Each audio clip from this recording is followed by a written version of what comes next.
ব্রাজিলের সেভিওকে রেখে আর্জেন্টিনার ক্লাউদিও এচেভেরিকে লোনে দিল ম্যানচেস্টার সিটি। অপরদিকে চেলসিতে আসা এস্তেভিও উইলিয়ান টিকে গেলেন দলে, কিন্তু দলে জায়গা হলো না অ্যারন আনসাল মিনোর। এর সঙ্গে ইন্টার মিলানের কার্বনিকেও এক মৌসুমের জন্য পাঠানো হলো লোনে। বর্তমানে আর্জেন্টিনার তরুণদের ওপর থেকে যেন আস্থায় সরে যাচ্ছে বড় বড় ক্লাবগুলোর। আর্জেন্টাইন খেলোয়াড়দের প্রতি এমন আস্থাহীনতা নিয়ে বিস্তারিত থাকছে প্রতিবেদনে।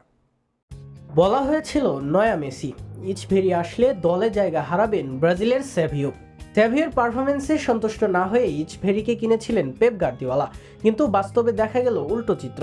সেখানে সেভিও ম্যাচ খেলছেন ঠিকই, কিন্তু দলে জায়গা হলো না ইচভেরির। তাকে লোনে দেওয়া হলো জার্মান ক্লাব লেভারকুসেনে। ইচভেরির মতো অবস্থা আরও একাধিক আর্জেন্টাইন তরুণের। তাদের মধ্যে আছে চেলসির সেন্টার ব্যাক এরন আনসেলমিনো।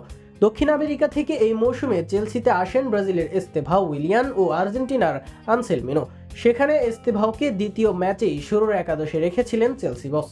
মাঠে নেমে ম্যাচ সেরাও হয়েছেন এস্তেভাও, তবে চেলসির হয়ে এই মৌসুমে মাঠে নেওয়া হয়নি আর্জেন্টিনার ডিফেন্ডারের।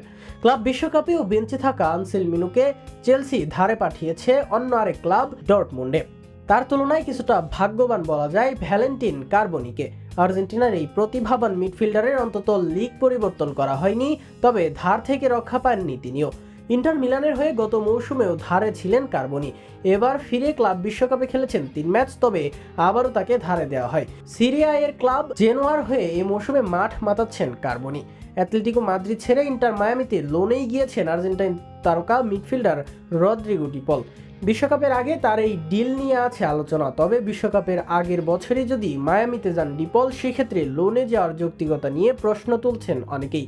কেননা বিশ্বকাপের আগে সবাই চাইবে প্রতিযোগিতামূলক লিগ খেলতে, সেখানে বিশ্বকাপের আগেই তুলনামূলক দুর্বল লিগে ডিপল। সব মিলিয়ে উপরের সব আর্জেন্টাইন খেলোয়াড়ই কম বেশি পরিচিত ও আলোচিত।